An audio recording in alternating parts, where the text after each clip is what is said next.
नमस्कार साथियों, लीवंस अकादमी चैनल पर आप सभी का स्वागत है। साथियों, आज मैं इतिहास के एक महत्वपूर्ण विषय पर आप लोगों के साथ में चर्चा करने वाला हूं और वह है हड़प्पा सभ्यता। लेकिन इस क्लास में मैंने मुख्य रूप से 12वीं के छात्रों को मद्देनज़र रखते हुए मैंने ये क्लास तैयार किया है, जो कि बोर्ड का एग्ज़ाम दे रहे हैं। साधारणतः कई तरह की पुस्तकें बाज़ार में उपलब्ध हैं, लेकिन मुख्य रूप से जो एनसीईआरटी बुक है वो एग्ज़ाम के लिहाज से महत्वपूर्ण होता है। इसलिए ये जो चीज़ें आप लोगों के लिए परोसी गई है ये एनसीईआरटी से ली गई है और मैं उतना ही टॉपिक पर चर्चा करूंगा जितना बुक में दिया गया है 12वीं के छात्रों के लिए। तो चलिए शुरुआत करते हैं। जो पढ़ाई कर रहे हैं 12वीं के इतिहास विषय का, उनको पता होगा कि उनका जो पहला चैप्टर है जिसका नाम है ईंटें, मनके तथा अस्थियां, है ना। इसका सब हेडिंग है हड़प्पा सभ्यता। मुख्य रूप से ये हड़प्पा सभ्यता का ही भाग है और इसमें दिया गया है ईंटें, मनके तथा अस्थियां। संभवतः इस चैप्टर का नाम इसीलिए ये रखा गया है क्योंकि ये जो सभ्यता है, इस सभ्यता के बारे में ईंट, मनके, अस्थियां एवं कुछ अन्य पुरातात्विक स्रोतों के माध्यम से ही इस सभ्यता के बारे में जानकारी मिलती है और किसी तरह के जो साहित्यिक स्रोत हैं वो मौजूद नहीं है। तो चलिए हम लोग इस चैप्टर का शुरुआत करते हैं। ये जो हड़प्पा सभ्यता है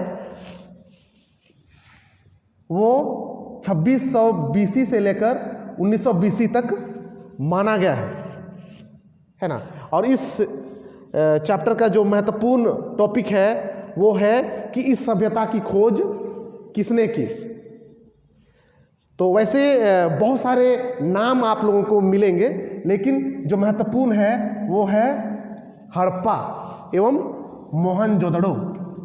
हड़प्पा नामक नगर की खोज दयाराम साहनी ने 1921 ईस्वी में किया था। अर्थात कि 1921 से पहले तक लोग इस महान सभ्यता के बारे में अनभिज्ञ थे, ठीक है। और मोहनजोदड़ो नामक नगर की खोज 1922 ईस्वी में रखालदास बनर्जी के नेतृत्व में हुई थी। और उस समय जो पुरातात्विक विभाग के जो डायरेक्टर थे वे जॉन मार्शल थे। कभी कभी ये सवाल भी पूछा जाता है कि हड़प्पा एवं मोहनजोदड़ो नामक नगरों की जब खोज हुई उस समय पुरातात्विक विभाग के जो डायरेक्टर थे वे कौन थे। तो आप लोगों को याद करना होगा जॉन मार्शल। थोड़ा सा मैं आप लोगों का जो कन्फ्यूजन होगा उसको मैं दूर करना चाहूँगा, और वो है हड़प्पा सभ्यता के नाम, है ना। कई बुक में कई अलग अलग नामों से इस सभ्यता को जाना जाता है, ठीक है। कहीं पर आप लोग पाएंगे हड़प्पा सभ्यता, सिंधु सभ्यता, मोहनजोदड़ो सभ्यता, हड़प्पा संस्कृति, और भी कई नाम हैं, है ना। लेकिन उनमें से मुख्य रूप से इन नामों से उन्हें जाना जाता है, उस सभ्यता को जाना जाता है। इसको हड़प्पा सभ्यता इसीलिए बोला जाता है क्योंकि सबसे पहले हड़प्पा नामक नगर की ही खोज हुई थी और उस आधार पर इस सभ्यता का नाम रखा गया हड़प्पा सभ्यता। दूसरा नाम हम लोग देख रहे हैं सिंधु घाटी सभ्यता। पूरे सभ्यता के जो नगर हैं अगर उसको मतलब खोजा जाए तो अधिकतर जो नगर थे वो सिंधु नदी घाटी के किनारे में स्थित थे। अर्थात उस आधार पर भी सिंधु घाटी सभ्यता बोला गया। इसको बोला गया है मोहनजोदड़ो सभ्यता भी, ठीक है। मोहनजोदड़ो सभ्यता इसीलिए बोला गया है क्योंकि जब बाकी अन्य नगरों को खोजा गया तब पाया गया कि बाकी नगरों की तुलना में ये जो मोहनजोदड़ो है, ये जो नगर है वो सबसे विशाल है, सबसे योजनाबद्ध तरीके से इसको बसाया गया है और इसको राजधानी भी माना गया है।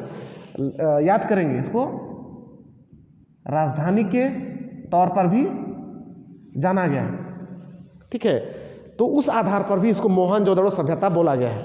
इसको हड़प्पा संस्कृति भी बोला गया है ना। संस्कृति इसीलिए, संस्कृति अर्थात कि रहन सहन, है ना, उनका लाइफ स्टाइल को बोला जाता है। तो हड़प्पा सभ्यता एक अलग तरह की संस्कृति था, मतलब उस सभ्यता के लोगों का जीवन यापन एक अलग तरीके का था, इसलिए इसको हड़प्पा संस्कृति भी बोला गया है। चलिए हम लोग देखते हैं पुरातात्विक स्रोत। पुरातात्विक स्रोत के तौर पर क्या क्या है, या तो किन को आधार मान के हड़प्पा सभ्यता के बारे में हमें जानने को मिलती है, या तो इतिहासकार हमें एक्सप्लेन करते हैं इसके बारे में। उनमें है मुहर। ठीक है, मुहर एक महत्वपूर्ण पुरातात्विक स्रोत है इस सभ्यता को जानने का, है ना। और इस सभ्यता की कई मुहर पाए गए, है ना। आप लोगों को याद करना होगा सेल खड़ी। ठीक है, यहाँ की जो मुहर पाए गए हैं वे सेल खड़ी नामक पत्थर के बनाए गए हैं। ठीक है, तो ये भी इम्पोर्टेंट है, इसको आप लोग याद करेंगे। और इनके जो सिक्के होते थे अलग अलग होते थे, चार कोण भी होते थे, है ना। और उसमें जानवरों के चित्र होते थे और कई तरह की चिन्ह उनमें होते थे। ठीक है, मनके, ऐसा माना जाता है कि उस समय के जो लोग थे कई तरह के जो श्रृंगार हैं, आभूषण हैं, उसका प्रयोग करते थे। तो उस हिसाब से कई तरह के मनके पाए गए, है ना। नेक्स्ट है बाट, है ना। बाटा सिस्टम इत्यादि सब था। नापतौल का भी संभवतः उस समय प्रयोग होता था, तो ये भी पाया गया है। मृदबान, जो मिट्टी के जो घड़े थे, मिट्टी के जो बर्तन थे, वे भी काफ़ी मात्रा में पाए गए हैं। आभूषण पाए गए हैं, कई तरह के औजार पाए गए हैं, है ना। इसको कांस्य युगीन सभ्यता से भी जोड़ के देखा गया है, क्योंकि कई कांस्य मूर्तियाँ भी पाई गई हैं इस सभ्यता के। तो कई तरह के कांस्य एवं पत्थर के औजार पाए गए हैं। ईंट पाए गए हैं, कच्चे एवं पके ईंट पाए गए हैं, एवं कई अन्य स्रोत भी पाए गए हैं। लेकिन वे सारे पुरातात्विक स्रोत हैं और उनके आधार पर ही इस सभ्यता के बारे में हमें जानकारी मिलती है। दूसरा जो टॉपिक है वो है अनाज। ठीक है, तो साधारणतः आज के समय में हम लोग भारत में काफ़ी मात्रा में हम लोग चावल का प्रयोग करते हैं, है ना। लेकिन इस सभ्यता का जो सबसे महत्वपूर्ण अनाज पाया गया है वो है गेहूं। ठीक है, और गेहूं के अलावा जौ, दाल, सफ़ेद चना, तिल एवं बाजरा, ये गुजरात के क्षेत्रों में इसको पाया गया है। ठीक है, तो आप लोग याद कीजिएगा कि कौन कौन से अनाज इस सभ्यता के पाए गए।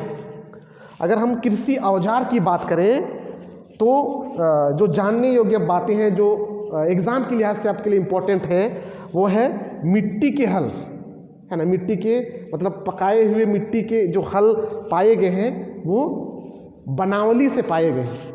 ठीक है, कालीबंगन एक महत्वपूर्ण नगर है, वहाँ से जुते हुए खेत के साक्ष्य पाए गए हैं। कालीबंगन जो कि राजस्थान में स्थित है। ठीक है, ये बहुत ही महत्वपूर्ण है, इसको आप लोग याद करेंगे। जुते खेत के साक्ष्य अर्थात तो इससे पता चलता है कि उस समय के जो लोग थे वे हलों से जोतते थे, है ना। बैल भी काफ़ी मात्रा में उनके अवशेष पाए गए हैं। दूसरा जो इससे संबंधित है वो है नहर, है ना। शोरतुघई, अफ़गानिस्तान में एक जगह का नाम है शोरतुघई, जो हड़प्पा नगर से जुड़ा हुआ है। तो वहाँ से नहर के साक्ष्य मिले हैं, अर्थात लोग जो थे उस समय सिंचाई भी करते थे अपने खेतों पर। ठीक है, और एक है जलाशय, है ना, तालाब जैसा। ये जो जलाशय तो है वो धौलावीरा जो कि गुजरात में स्थित है, वहाँ से पाया गया। ठीक है, मोहनजोदड़ो, इस सभ्यता को पढ़ने के क्रम में मोहनजोदड़ो का एक मतलब कि हम कहें एक विशेष रूप से इसको पढ़ा जाता है, क्योंकि इसको राजधानी के तौर पर भी जाना गया है। साथ ही साथ ये जो नगर था सुनियोजित तरीके से बसाया गया था। ठीक है, और इसीलिए इसको अलग से बुक में भी दिया गया है। तो ये जो नगर था वो दो भाग में बटा हुआ था। एक ऊपरी भाग था जिसको दुर्ग कहा जाता था, और एक निचला भाग था, है ना, जो थोड़ा नदी के नज़दीक होता था, वो निचला नगर कहलाता था, है ना। जो ऊपरी नगर था वो दुर्ग कहलाता था, नाम भी याद करेंगे, है ना। और इन दोनों के बीच में एक दीवार होता था। ठीक है, ये लोग क्या करते थे, ईंटों से दीवार बनाते थे। ठीक है, तो ये जो दुर्ग थे, जो ऊपरी भाग का जो नगर था, उसमें उसके जो कुछ महत्वपूर्ण विशेषता थी वो थी विशाल स्नानागार। वहाँ से विशाल स्नानागार पाए गए हैं, गोदाम पाए गए हैं। ठीक है, वहीं जो निचले नगर थे वहाँ से हालांकि इधर भी है ना, ग्रिड पद्धति इधर भी है, लेकिन मुख्य रूप से क्योंकि यहाँ पर घनी आबादी बसती थी, इसके बावजूद यहाँ की जो नालियाँ थी, है ना, वो एक दूसरे को 90 डिग्री पर काटती थी, मतलब समकोण काटती थी, है ना, समकोण काटती थी। तो ये जो पद्धति कहलाती है ग्रिड पद्धति कहलाती है।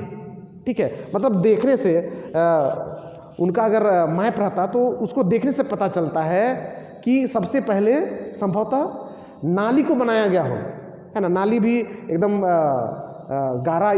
गारा और जो ईंट है उसके माध्यम से बनाया जाता था। ऐसा लगता है इसको देखने से कि पहले नाली बनाया गया होगा, है ना, फिर रास्ता बनाया गया होगा और तब जाके घरों को बसाया गया होगा, ऐसा लगता है। तो ये योजनाबद्ध तरीके से बनाया गया है।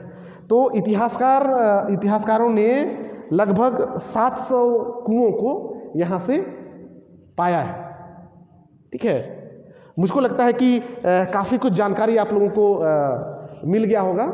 तो मैं चाह रहा हूँ कि ये जो वीडियो है लंबा ना हो, इसलिए इसको प्रथम भाग में इतना पढ़ा रहा हूँ। उसके बाद में जब नेक्स्ट भाग होगा तब मैं इस चैप्टर को कंप्लीट कर दूँगा। उम्मीद करते हैं आप लोगों को समझ में आया होगा। तो सबों को बहुत बहुत धन्यवाद।